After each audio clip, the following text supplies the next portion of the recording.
Hey, my name's Shawn Shaler. That's my friend Chris Ford, aka the Comfortable Geek. And it's comfy. Is that a duvet, Chris? That's a nice duvet. And I don't. No, Is this that is a blanket? just a big blanket It's a big that blanket. my mom That's bought kind me. of what a duvet is. I have a question. I've I'm going to never, come to you after. I've I'll never, even finish said, the introduction first. I've never even said the word duvet before. I First, don't know what. first time for everything. Welcome to Avatar: The Last Podcasters. Today, as we alluded to, it's been like a month ago, but in my head, it was just like not last episode, but the one before that, because the last episode just all runs together. That we talked about ranking voice actors. So we're going to rank voice acting in Avatar: The Last Airbender, that series only, and just the overall quality of the voice actors' work. And it'll be great. And Avatar. And Chris, the reason I say the word duvet is because somebody the other day told me that it is now in some places or in some families, it is weird to not to have a thin sheet and then a comforter. I've always had a thin sheet on my bed. Always, always, always. In fact, sometimes I prefer just a thin sheet. And some people apparently don't do that. Is that weird? I think What it's weird. what did what did you grow up calling something like this? That I Did would you call it a call blanket or I would call that a. See, to me, that looks thicker. That looks like a duvet or a comforter. It looks yeah, or thicker. a comforter? A Oh, comforter? it's pretty thick. Yeah. And then So I grew up. the blanket's like a single layer thing, and then the Okay, thin sheet is the thin sheet. okay, yeah. Growing up, I called the thin, whether it's the fitted sheet or the flat sheet, a blanket. It's like, oh, I need a blanket. And I call something like this a cover. Like it was just called a cover. It wasn't We until used honestly I met my wife that she was like, no, this is called a blanket or a comforter. I'm like, no, that's the cover. the And the other covers stuff is is like, the I would generic say I term. am wrong, but To me, the covers is the. If you say the cover, that's anything, any of those. That's the bigger bucket. But anyway, somebody said the people other have changed day. out. I said we were having a discussion about like how in a couple there's always one of you that's like freezing cold and one of you that's boiling hot, and that's what makes a perfect couple. And I'm the cold one. Heather's the warm one. I'm always cold. Sometimes though, I do just like to sleep with the thin sheet, and they looked at me funny and they're like, "What do you mean by the thin sheet?" I was like, "Yeah, you got the thing that matches the fitted sheet, the same material, same color. It's the thin sheet." And sometimes I like to just have that, but I'm always too cold. But I like just being cocooned in that one thing. And they're like, nope, people don't do that. You don't have a thin sheet? That sheet is honestly it's a waste of materials, and it's just pure American waste because it is so wasteful. No one needs that thin sheet. Just get the fitted sheet. No one needs it. I don't put that on my. They're just in my closet because they come with it. Chris, Just wasteful. I want your thin sheets. I want them all. I want to have. I slept in the upper bedroom of an old farmhouse, and Chris, I assume the climate in Tulsa is reasonably similar to the climate west of Wichita. So you get some nasty, humid summer nights when tornadoes happen. And I want something on me, but it would be like 85 degrees in that room at night because there's no AC up there, just fans. And so but I want something on me, so I just have the thin sheet. Just that's it, I do just to think touch me. I have slept with thin sheets before, especially fall asleep on the couch. Right? People come over, they put a little thin sheet on you. So I am familiar with it, especially if it's hot, especially if it's like, my dad kept the house at like 75, which is ludicrous to me. But You mean just in the summer to like save electricity, or year round? pretty much 75 in summer, 72 in the winter. Okay, that's not far off from me. I'm probably a 72, 73 summer, 69, Uh, 70 winter. I'm pretty uh, toasty over here. I'm I'm 68 or 69 year round. I Don't just want care. I Don't want care. the Don't care about cool the bill. touch. I want the cool touch of the thin sheet on me. And some of them wick heat, Chris. They're magical. Some of them wick heat away from your body like a thermal thing on a CPU in your computer. It's incredible. You got to try one sometime. Anyway, let us know what the right temperature of your house is and why it is a flat 70 degrees. 70, 69. I'm too mature to say 69. I'll say 70. And yeah, Chris, what have you been up to for like a month? Been playing Yu-Gi-Oh. I feel like Also, I have. I might just have been playing. I don't even know if you have Nintendo Online, but I think I am like planning like, all right, I gotta get my deck right. Then I'm gonna get Nintendo Online and challenge Shawn. 'Cause I'm sure I'm gonna lose anyway. Because I don't know, yours, you're fancy over there. And I made a I have like a regular kind of deck that I usually always build. And then I made a direct attack deck. That deck's sometimes it's fun to play. It's fun to. I played a game earlier today where it was like it was also a burn deck, but had weird strategies of like if your opponent has a card effect that gains some life points, do it negative instead. And then they had a trap card that gave me 3,000 life points, but instead took away 3,000 life points. So like the game was just like, whose stupid strategy is going to pan out When first? two stupid strategies collide. Yeah, who's going to luck into a win? Chris, I don't have Nintendo Online, but I will pay the $15 or whatever for the entire year. Oh my god. Oh, okay. What is okay. it? I thought No, it was I have no idea. What is it these days? Surely it's $20 a like year or 5. something like that. I don't know. I don't either. I do not. I I would happily do that just for some nostalgia. And then right now I don't really have a deck because I modded my Switch a little while back, but I didn't preserve my saves right. So I started fresh. But Chris, I'm trying to force myself to use the story deck just to try to see and experience more cards. And the problem with that is that they're awful. They're all garbage, and I hate them all. But they have introduced me to a few cards I didn't know about that I think could be handy in my regular deck, which is the point. Yeah. And so, but I've saved all my store points, so at some point I'll go rebuild what has been. But I was started down the road of using the story decks, and then got to the point where like I was just reading too much. Like I'm like I don't feel like for this one duel I don't feel like understanding the mechanics of this deck, and so I would just like nope, I'm done. I've only made it through the first. I'm gonna call it season. I don't really know what to call them of the 6. And there's just a lot of garbage decks, and then I think it's actually gonna get. I think it's going to get worse. I think we're going to get into janky, like, nope, this deck has this very specific win condition that if you're not familiar with and you're not chasing it, it's going to be hard. So I think it's going to get annoying and I'll probably quit at some point. But we'll see. We'll see. Anyway, let's talk voice actors because speaking of voice, I've got a limited one here and it's going to disappear. We've had every sickness. I got my first bout of like everything coming home from daycare at once. We've had pink eye and cold, and then yesterday I had to pick my son up from daycare because he was throwing up. So we have had the whole gamut, and this weekend is his birthday party. So I have warned all of my guests. I Lysoled the house. Come at your own risk.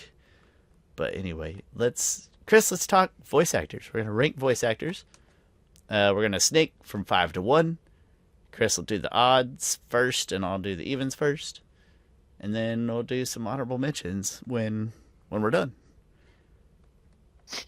Sounds groovy. My number 5. My number 5 is Mae Whitman, who plays Katara.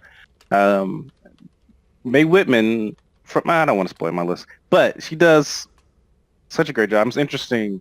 So I put out into share my recent comments in a little bit.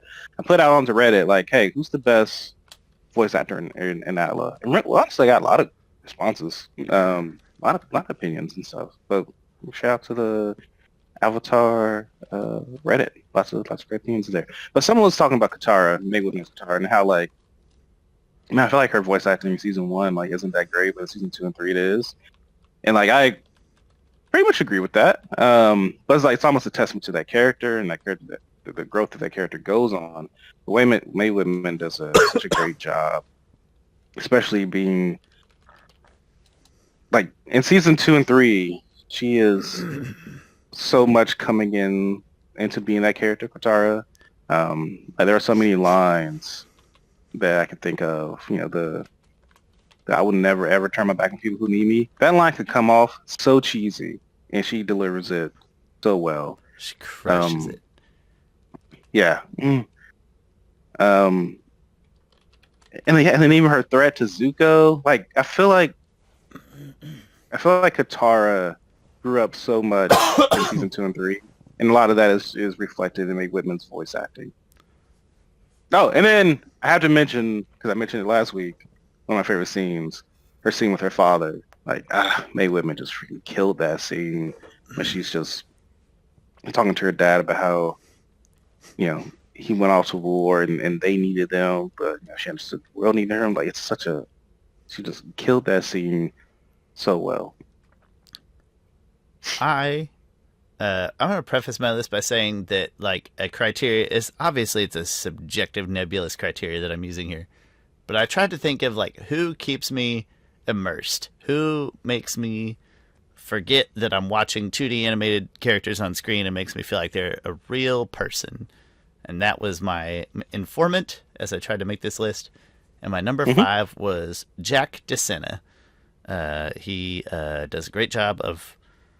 He makes the character feel real. He makes his character come alive. I don't think he has the high highs of some of the other characters on my list of like knockout blow lines that he crushes.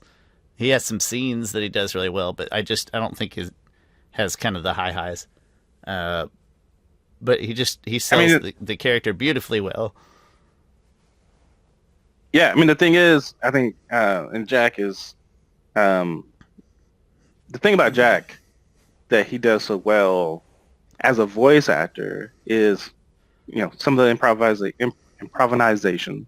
Like lots of that stuff he does isn't in script, and that's a true testament to how great of an actor he is. And I mean, he brings the comedy. Like he goes, I think, out of his way to bring the comedy to the show. It all feels, whether it's comedic or in those moments where it's going for a different feeling, but it feels sincere, right? It feels like he's able to tap into those actual feelings when he's delivering. And that one of those lines we mentioned where he's talking to Toph about Katara is probably still the best example of it's not like a big boisterous portrayal or delivery or anything. It's just something a little out of the ordinary, but he makes it feel like you're sitting there with him and listening to two real close friends actually talk to each other. It's very touching. That's a great point. Yeah. Number 4 for me, Chris, is Mae Whitman. Ditto to what you said. I think the only reason I put her above Jack is I do think she has some lines that would be much harder to deliver. Not that Jack maybe wouldn't knock those out of the park, but I think she has more of those, more like, you know, dripping with drama type lines, and I think she does very true.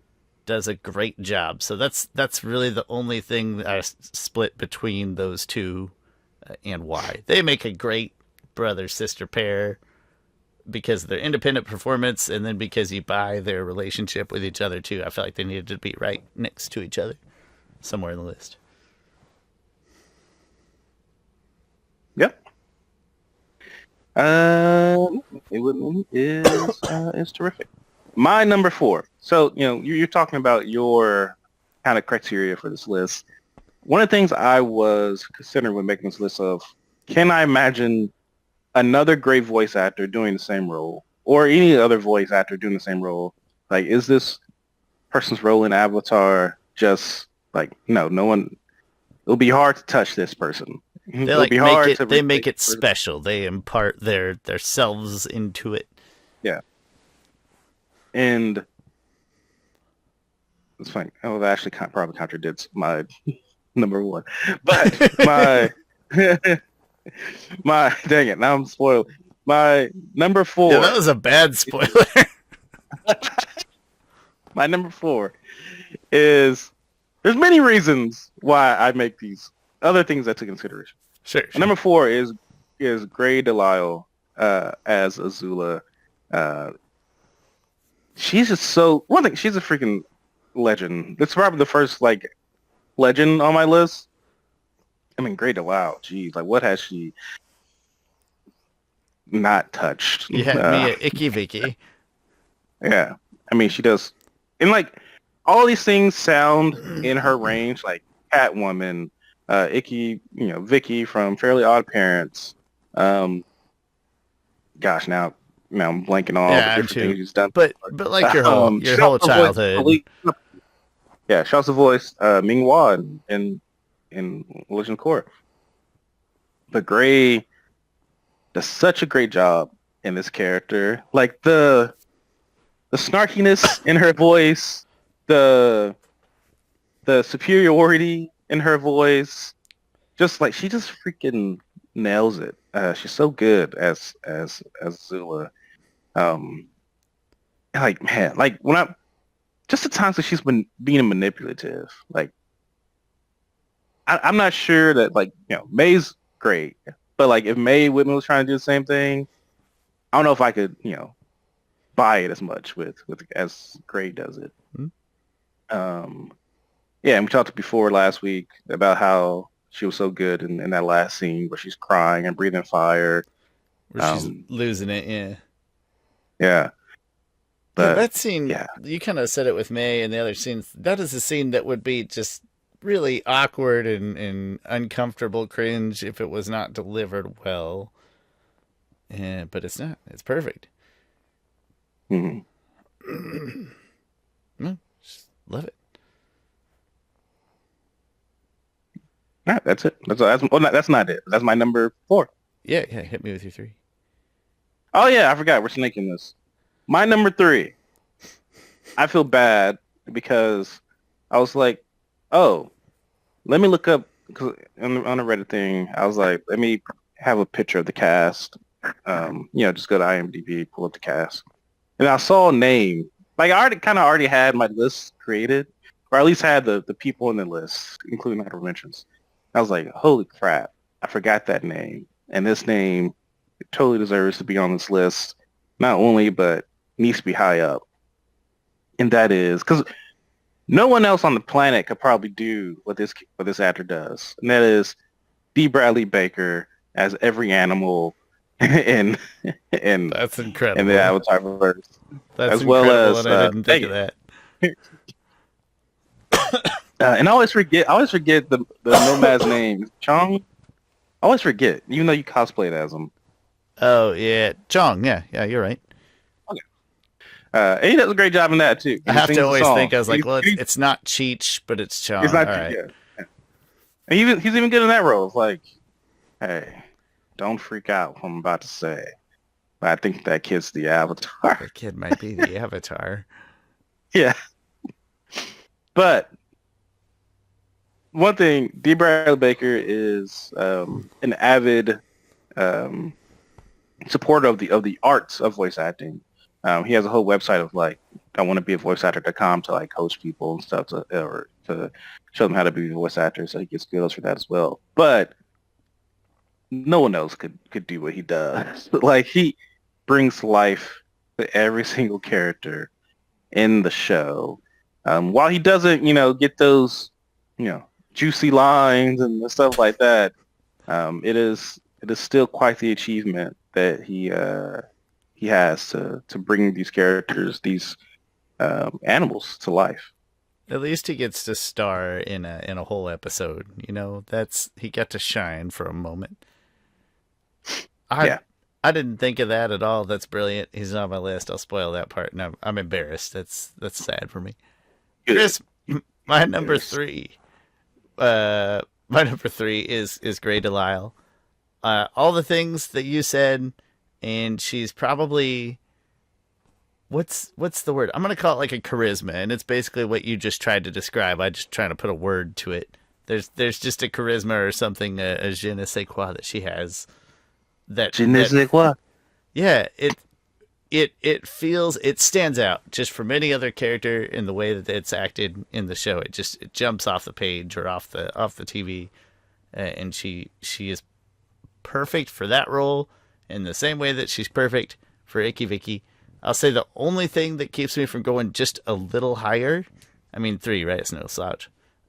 Just sometimes she does feel a little cartoonish, and that's about as that's a very minor critique. She sounds like a cartoon villain, and that's I fine. think honestly, out of all the characters in the show, she probably gets the most cartoony-ish villain. I don't mind that at all. In fact, I like I'm I'm thinking of clearly like on board with it. Yeah, yeah. Like I'm thinking of like her Agni Kai, like after she strikes Zuko, and she's just like full on like like villain of like, oh poor Zuzu, like she talking to Katara like I, I forget what she says. Like I know you're trying to help him, but you know I really think he needs to see our family physician. It's funny that she says physician. It's funny because I am like, well, that's I'm writing this this story, and then so I think of like words. I'm like, well, no, I don't think I would use that word. It's not a word that would be used. But Avatar does this all the time. Use stuff like physician. Like you could use healer, but she said physician. it is something that never dawned on me until this very moment. I think that the thing that makes it okay that Needs to see you the know family podiatrist that's or the this. pediatrician. Be sure to He's stop still a at the child. pharmacy on your way out of the inner circle. The I think what makes it work is the fact that she is a teenage girl, right? And I think that's what the part that makes the over the topness fine or makes it play. Makes you not think of it as a bad thing. Yeah. That's my 3.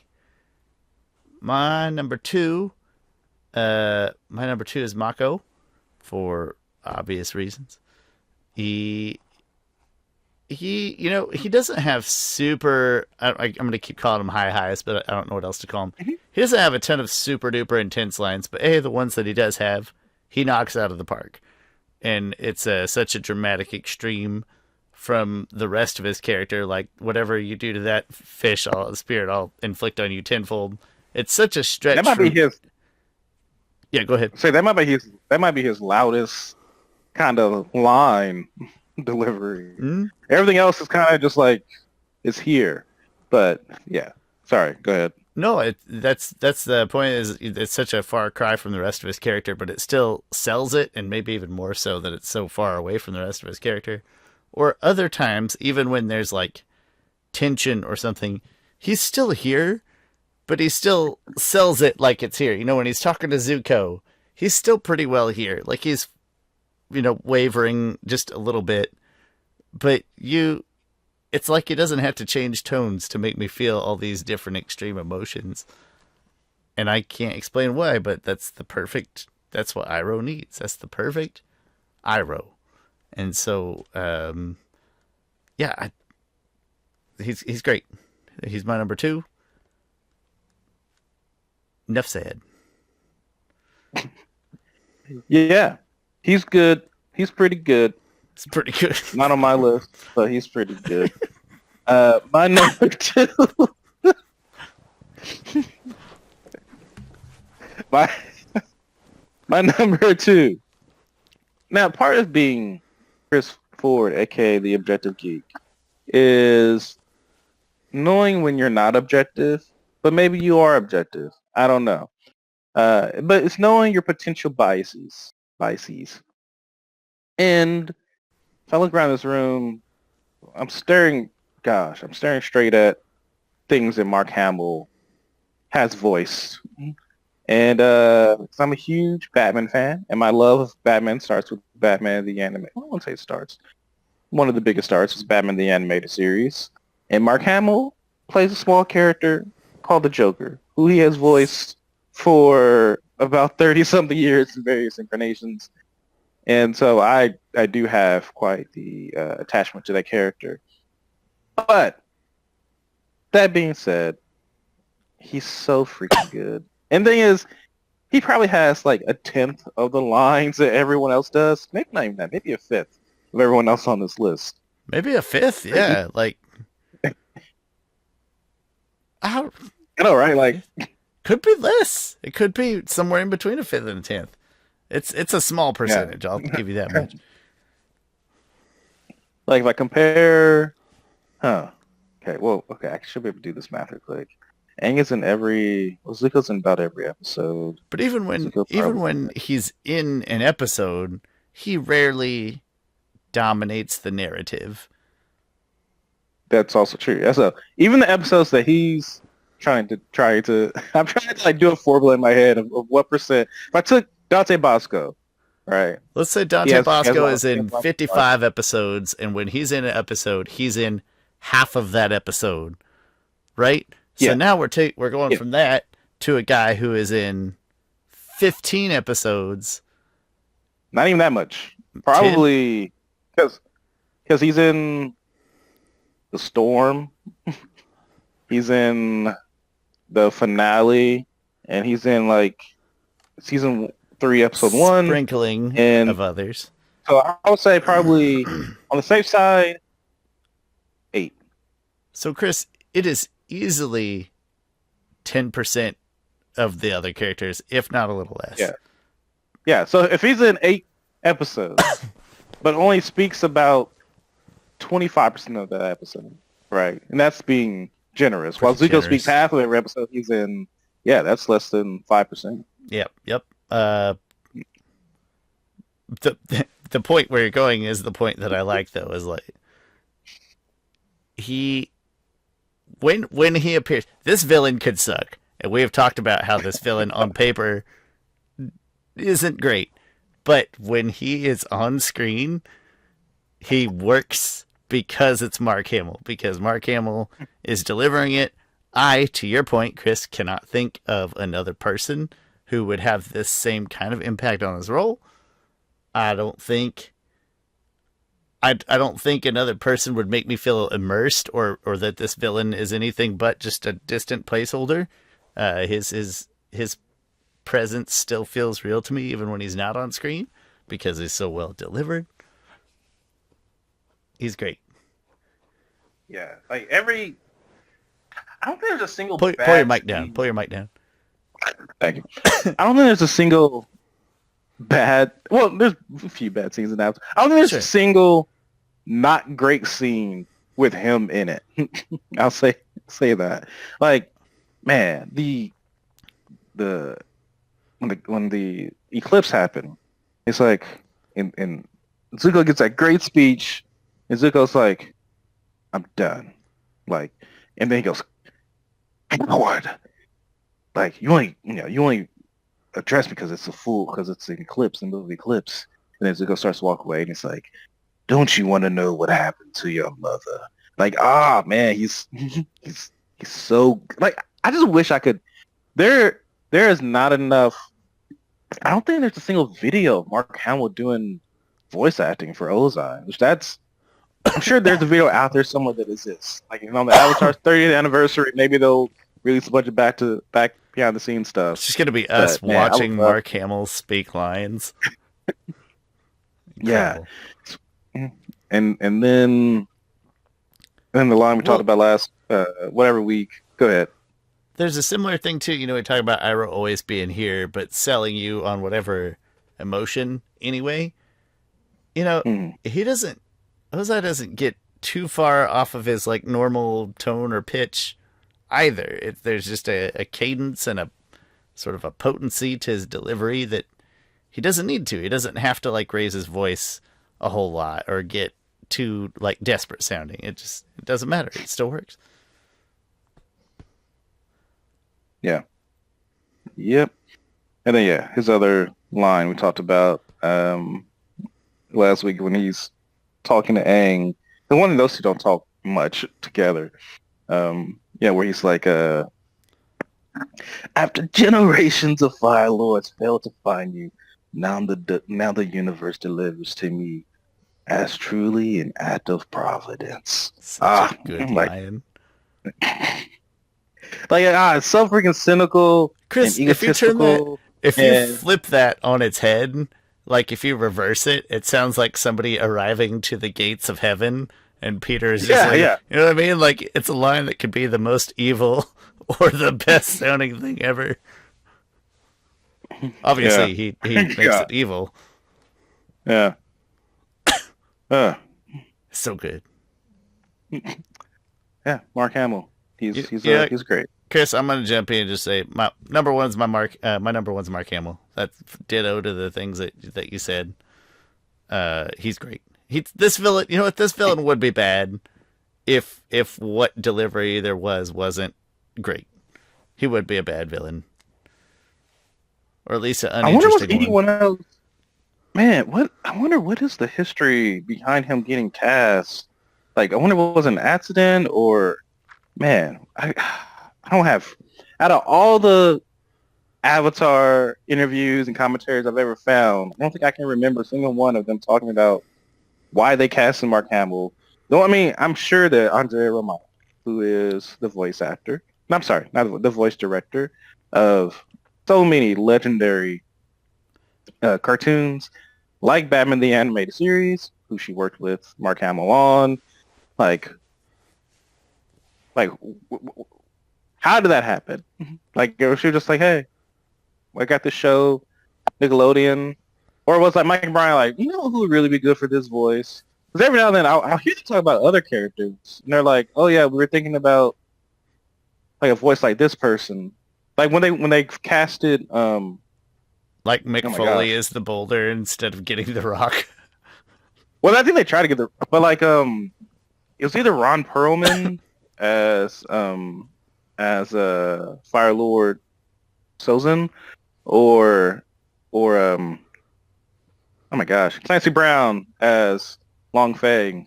And they were like, yeah, a person, you know, like the voice of this character. And they were like, well, hey, why don't we just ask that person? I don't know the story behind Mark Hamill, but I know so many of those other stories behind those other characters. Ron Perlman, though, I would venture to say that Ron Perlman's one of those guys I'd rather see live action. Like he's got such a distinct look and stuff to him, and some of his gravitas feels lost. He's I think he's great as Sozin. Like, I think he does a great job voice acting, especially in that scene. It's like it's subtle. It's like, with you gone, all of my plans now are possible. Like, I don't know, to me there was a certain level that was certain bar that was raised. I'll have to go back. I've never deliberated on Sozin's lines that much, to be honest. It's funny because I crap on Sozin so much. It's weird. I've crapped on Sozin so much in the last couple episodes. It's weird for me to say something really positive about him. But I think I crap on that version of Sozin probably because I'm crapping on Roku as well. Like, mutually. Like, this is your best friend who's murderous and you can't see it anyway. Won't get into that. Chris, I cheated and gave my one because it felt timely and appropriate. I didn't know our lists were going to line up that much. Anyway, your one. My one, which no one saw coming. I did not spoil it You at definitely all. No one else could do this except for the other guy.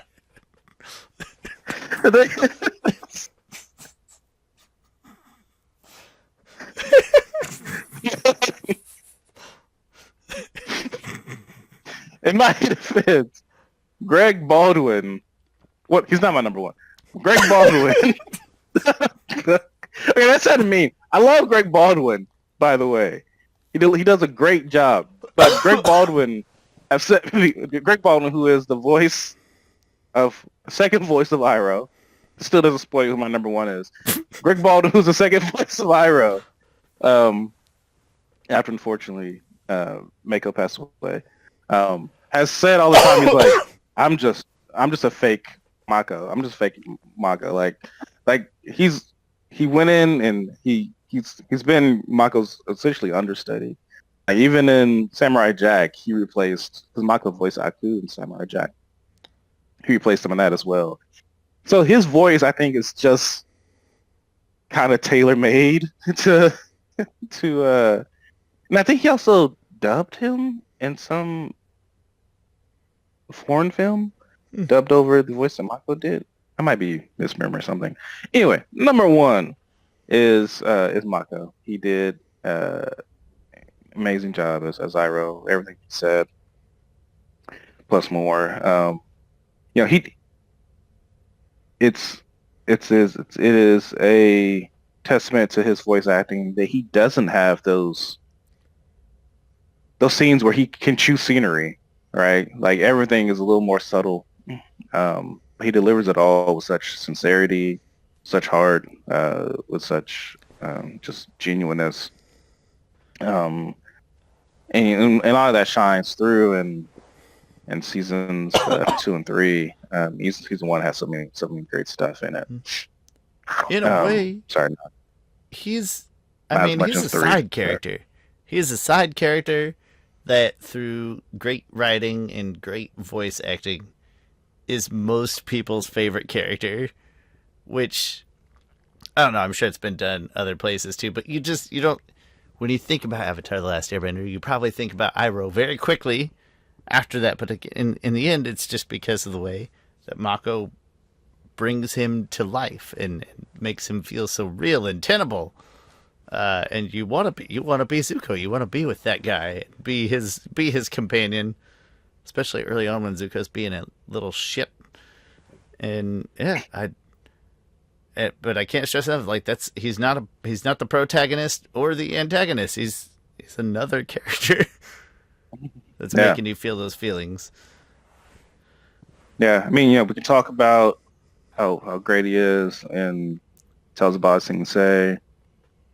Let's see. He's so many words of wisdom that he gives. Lately, I've been so, I guess, enamored with the quote about inner strength, about how he tells Zuko, and this is more so a testament to the writing, but delivered greatly by Mako. Lately, I've been almost like might sound sacrilegious or not, almost like a Bible verse of like, oh yeah, that little thing in my head that I read is just that little quote keeps me from, I don't know, bad thoughts, or that sounds way too deep than it should stop. But just a quote about don't allow yourself to fall into despair. Like, when you do that, and I'm misquoting it, but when you do that, you can give in to your lowest instincts. And like your lowest, that word there of lowest instincts, that's like, to me, not even, to me, that's like the term lowest instincts to me means like you start giving in to the easy way out, or the bad thing to do that might make you feel good, but it's not a good thing. Like, but not that, or it's like, or just like give up. That's like, nah, don't fall into despair. Anyway, that's a great line. He did a great job delivering that. Yeah, he just all around just freaking knocked it out of the park. I could not, imagine anyone else in that role. I could, but nonetheless, Greg Baldwin would be the first person. Well, I think you already said it. Would be the first person to tell you that he just did his best, and that it wasn't the same. He did great. Yeah, he did great. But yes, that's my number one. Chris, just because you added D. Bradley Baker, but otherwise our lists were wildly similar. Who's your number 6? Who your first honorable mention? Probably it was, my number 6 is Dante Bosco. Okay. It was close between him and Jack DeSena. Okay. Jack DeSena is great. Flip flop. Dante Bosco, because I didn't think of D. Bradley Baker, was essentially my 6. Okay. There's certain things. There's certain times of the heavier emotion where I just don't quite buy Dante's performance as much. I mean, we're nitpicking here on purpose, but some scenes just don't hit me quite the same way. But here's my number 6. So I'm really not sure that I could imagine. Like, I don't know what voice act. Like, I listen, watch cartoons all the time, and I don't know if there's another voice actor who could play the angsty, lonely, angry, lost Zuko the way Dante does. It fits so well. Like, I don't know, just thinking about different voice actors for different things. Like, this is stupid, obviously, but just because we talked about Icky Vicky, I just put Timmy Turner's voice over top of Zuko to see what would happen. It's bad things. Bad things happen. Don't do that. Oh, dang it. Why can't I think of her name? Oh my gosh. I am blanking on her name. Who voices Timmy? It's not the same lady that voices Ash, is it? Tara Strong. No, it's Tara Strong. Tara Strong. Who also voices Harley Quinn and a lot of stuff. She's also a legend. And I wonder if maybe Gary Payton. Not Gary Payton. Wait, is his name Gary Payton? Is his name Gary Payton for real? There's a voice actor who instead voices, of the glove, he is the voice. Gary, he's a voice actor from Young Justice. He voices also Teen Titans. He voices Cyborg. He also voices Aqualad and Teen Titans. His name might be Gary Payton. It's something. Gosh, now I gotta look it up. Gary Payton, voice actor. Carrie Payton. No, Carrie Payton. That's very close. That's very close. But maybe now I'm looking at different voice actors. I'm like, nah. Carrie Payton has a little rasp to his voice, and I feel like Dante Basco also. So maybe that's a close person I could see, but nah, it will sound so different. I don't have anybody else in mind, and I mean, I'm so bad at voice acting. If I'm not super, this is the most voice actors of any show that I would ever know, ever. But no, nobody else comes to mind for Zuko. Like I said, I was just splitting hairs in how I felt about the delivery. My number 7, or next honorable mention, whatever you want to call it, was Michaela Jill Murphy. Was my next one. Mm-hmm. And I would say the same-ish thing as Zuko, but maybe to a little bit bigger degree. Is just every once in a while, I just don't buy the delivery quite as much. But she was still stellar. I think you could. She's the first one from that 6 to 7. Like, I didn't have an issue knowing, like, nope, she's an honorable mention that I want to talk about, but not in contention for the top 5 spots. Like, my list cut off at 6, essentially. Some kind of guest voice actors that I think are great that didn't probably have as big of a role. Ron Perlman. There's Andre. Obviously. Yeah, Ron Perlman. There's Andre. I don't know how to say his last name. So Gliuzzo, I butcher that, who plays King Boomy, who also voices Hakoda, and he does a great job. King Boomy's voice, that's a very distinct, good voice there. Oh, you know what I found out? Oh, crap, forgot about Jason Isaacs. Jason Isaacs is great as well. He is. I've got him on my list. I left him off. It's very good. I don't know that I think other people could do that job. I think other people could have been a decent bad guy Zhao, and we wouldn't feel like we're missing much, He's another guy like Ron Perlman, where he has such a distinct look, and yeah, he's usually a bad guy. I think he's aware. I think he's good humored about it. But like that's part of his appeal is you kind of miss out by not having him on screen. Hmm. Um, and I didn't realize this that the. Do you know who Robert Patrick is? No, I do not. It's a, look at. He is the what T-1000 Terminator. Oh, in T He two, voices. Yeah. Yes. Yes. sick. He voices. He voices Master Piando. Holy I didn't smokes, know that. that's awesome. It's Robert Patrick, you said? Oh, yeah, Robert Patrick. And then I shout out to Hector Okay, Elizondo, voices Washington Tong. I've He's never from put together, The Princess Chris, that Diaries. that Robert Patrick is the same as the Robert Patrick that I know today from all the other things that he's in today. God, yeah, Yeah, yeah. Peacemaker, Tulsa King, which I didn't. That's fine, whatever. True, I could have It's said Peacemaker. That the probably would have been. Marine. So like those are the things that I know Robert Patrick. Even though I love T2, honestly, T2 could be a That's top why 20 movie for me. But I never I feel put like those pieces together. I feel like he like did that movie, and then for some reason in my head he did nothing for years, and then showed up like just slightly looked different, Older, looked yeah. slightly older, and yeah. No, that's a great note that I would have never caught otherwise. I'm googling now. He is in. Okay, that's funny. He's in Terminator 2, and then in 1992, he's in Wayne's World in a cameo where it's just literally like a one-line gag where they get pulled over by a cop, and he walks up and he holds up a picture of John Connor. He's like, "Have you seen this boy?" And that's Robert Patrick. Forgot about that. And then he's in mostly not good stuff. He is in stuff. None of it is good. He didn't disappear. The world just treated him poorly, or casting choices did. Spy And Kids. His name in Spy Kids is Mr. Lisp.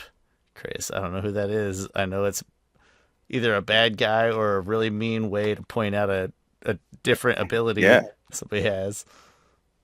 and I do want to say, with all due respect and admiration, and whatever, Greg Baldwin is great as Iroh. Mm? I love Mm? his line delivery in it. He is like I know he is doing an impression of Mako, but I think he does such an amazing job, especially um in that scene with Zuko where he says like I wasn't angry. I was sad 'cause I thought you had lost your way. Like he delivers that line so great. And then even in Legend of Korra, he also comes back and does a really great job as Iroh there. So he's definitely carrying on the torch of Mako in a great way. I he does as good as you can expect. It it's hard to lose somebody like Mako and not notice, you know.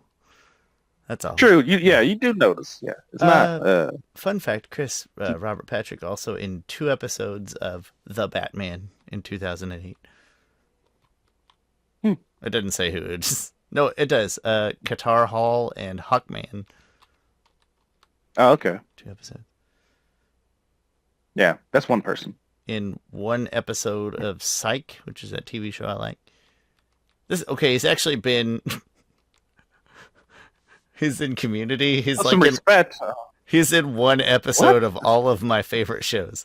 He is head of parking in the analysis of the one with the poster board, and Annie just like wants the poster board put up, and then they have to go through all the red tape.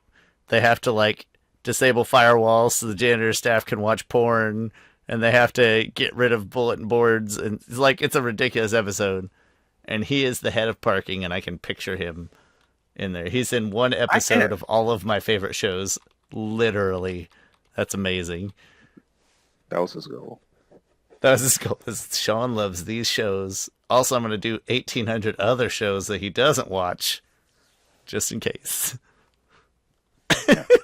Oh, I feel like I should mention Zach Tyler Eason. He is good. He's great in many lines. This sounds like I had a compliment this time. He was a 10-year-old kid. Like he did great. Or a 12-year-old kid. Yeah, there's nothing wrong with what he did. It just doesn't always hit as well. It doesn't. Every once in a while, he'll say something that kind of takes you out of the moment, and you remember that that's a kid, a small child doing that voice. Robert Patrick is. Sorry, this is a funny rabbit hole. Just go look at Chris later when you're bored. He's in Madden NFL 21 as Coach Red O'Brien. I guess that's a story mode coach or something. I have no idea. Anyway, sorry, unrelated. Who else is in my?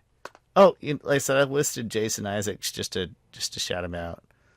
I intentionally cut off my honorable mentions after Michaela and Dante Bosco because I feel like everybody else is either like a step back or replaceable in some sense, maybe just from like a screen time. I wish I'd thought of D. Bradley Baker, Chris. That's brilliant. If I had to reseed it, would he take over? He would at least be like in with Dante Bosco at the top of my HMs at a minimum. At a minimum. Yeah. Anybody else you need a shout out that I can go down a silly rabbit hole? Oh, I meant. Oh, the voice of Ko, the face stealer. That guy was great. Do you know what his name is? I do not. George Takai. Great. Oh yeah. He's so blatantly is George Takai though. You know what I mean? Like it's not that it's bad. It's just like that's George Takai. Eric Todd Dellums. Buffalo. Eric Todd Dellums is Ko the Face Stealer. He's also Erebos in The Dragon Prince. Yes. The show that I have not gone back to watch. I really did enjoy watching it, but I'm not drawn. I mean, I also don't have Netflix. Well, it's not. I'm not drawn to it. It's not like done, right? I don't know because I stopped having Netflix quite some time ago. But it's just weird that I enjoyed it while I was watching it. But now the only reason I think I would go back to watch it is Jack DeSena. Because he's great in it. He carries that show, I think. I would argue. So, according to Reddit, according to the upvotes and whatnot, so posted stuff on Reddit, who are the best voice actors from ATLA? The number one on here, D. Bradley Baker with 1,300 upvotes. Nice. Yeah. Person said D. Bradley Baker. D. Bradley Baker, ignoring the fact that he is a really good voice actor regardless. All the other voice actors are voicing humans, not flying cows, the size of haul trucks. And then people said, plus he gave a secret tunnel. And then the person who wrote the original comment said, see what I mean? I had no idea that was D. Bradley Baker. It's kind of funny. Listen, reminding you, this is one of my favorite episodes and one of my favorite characters in one of my favorite episodes. Chong might be his worst work, and that's a compliment, because Chong is exactly what Chong needs to be. Oh, Zach got the second votes. The person put unpopular choice, but I'm going to give it to Zach. For only being a kid when he played Aang, he played him to perfection, and he really captured both his growth, spirit, and trauma. They got 758 upvotes. That's clearly just a popularity thing, right? Could be. Again, and then, totally fine with what Zach did. It's not of the same degree of quality until you factor in that it's like, yeah, it's a really young kid that's very impressive. I would say this. It was nice meeting him. He was very pleasant and polite and very airbender-y. Both apologized to each other about me thinking he was into sound design. And we both because of the misunderstanding of the one because the misunderstanding that he's cool. Dante Bosco seemed to come in third, 234. Okay. And then, and of course, there was other upvotes stuff. That's not honestly, it's not a scientific voting thing, but just telling you the highest ones to get Yeah. upvotes. Mako got 466. And if I was to somehow figure out a way to add all this stuff up, I would say that D. Bradley is probably the number one. I think that's And then May pretty reasonable. Whitman. And then, or D. Bradley, then Mako, then May Whitman also has very high up here on some upvotes. I thought this was going to be in order of the upvotes because it's not in great order. And a lot of people mentioned Gray. Yeah. Nice. Chris, I'm gonna go to bed because I can feel my voice falling apart as I speak, and I mean that literally. I Do it. I will, and see what illness we can contract tomorrow. I'm also getting slightly sick. I'm gonna dial some NyQuil. Actually, I'll wait because I don't want to go to sleep too early. I'm gonna dial some NyQuil and take a nice. It's 10:30. How is it too early? Shawn, I stay up till like 1 o'clock I used to be like you. every night. I used to. Okay. So I'm gonna pat myself on the back a little bit. My first doctor appointment of 2026 did not go well, but since then I have lost weight and it's going great. It is, and I've reduced carbs, but nobody tells you that when you reduce carbs, you sleep worse. And I already suck at sleeping, and it pisses me That's off. why I sleep so good. Because you love carbs, yeah.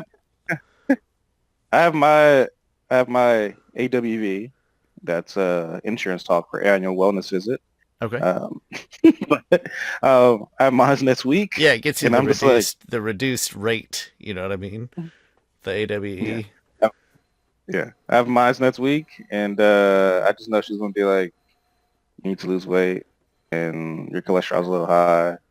Oh, that reminds me. Dang it! Did I eat anything recently? I was supposed to fast. Oh, wait, can I take NyQuil? You can still get your blood tests non-fasting, and they try to factor that in. But NyQuil is full of sugar, so that will in. NyQuil is mostly sugar. Yeah, I'll just have to not. That's what my doctor said. Mine was the A1C was pretty close, and then my family's got a history of diabetes, and so it's like, all right, whatever. Try to get less fat. Everyone, PSA, go to the doctor. Go to the doctor. They won't stick their fingers in your butt. Misconception. I would say there's been Chris, we are well on our way to getting the finger in the butt. We're closer to that age. No, that doesn't happen at your checkup though. No, there was this sorry, I'm keeping you from going to sleep.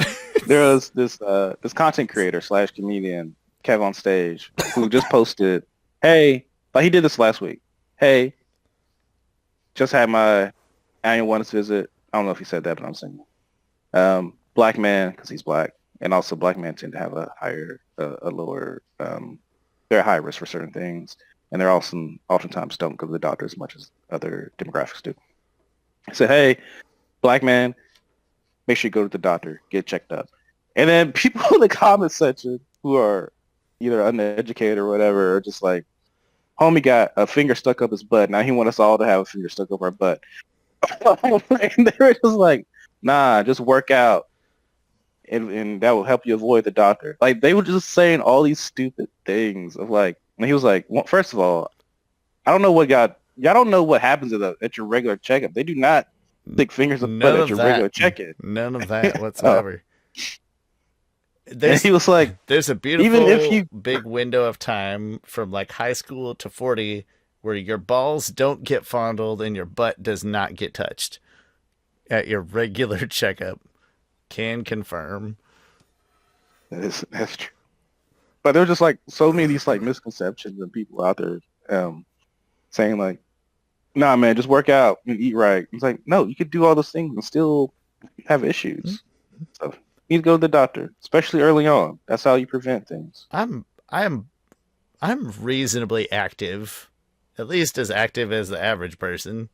And I still was like borderline pre-diabetic. It's like, all right, you did this part, but you have to do the other part, which is not eat only carbs. I love carbs. Carbs are great. I'm not going full keto or anything. That's crap. Oh, okay. Oh Just gosh. trying to cut out some of the unnecessary. What would I can Gio say if he were here? He'd be so upset. His diet's Yeah, I gotta give up pasta. mostly carbs. No, I'm not giving up pasta. I'll give up all the ancillary stuff first. Okay. Your Bread? beers and sodas. Bread wasn't. I eat a lot of sandwiches. I thought bread was going to be harder, and it hasn't. Everything I would eat bread in, I've just substituted salad. Well, that sounds bad. Not like PB&J, but like a ham and cheese or whatever. It's like, no, just put ham and cheese on the salad, and that's fine. I just figured out the best PB&J sandwiches with sourdough bread. Pretty good. Because it's got just a little extra sweet tinge to it. Or sometimes when people like fold in like just a smidge of brown sugar or something into their sourdough. You know, it's like focaccia. You can custom it a bit. Anyway, go to the doctor.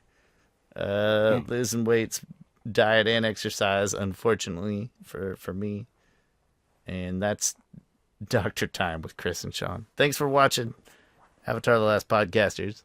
My name's Shawn. That's Chris, aka the Objective Geek. And I'll put all the good stuff down in the description, like always. Please leave your positive interactions with us, your thumbs ups. Thumbs ups. It's a butt joke. It's probably not their thumb. I don't know. I haven't done it yet. Positive reviews, comments, bells, subs. The camera there. Maybe they have.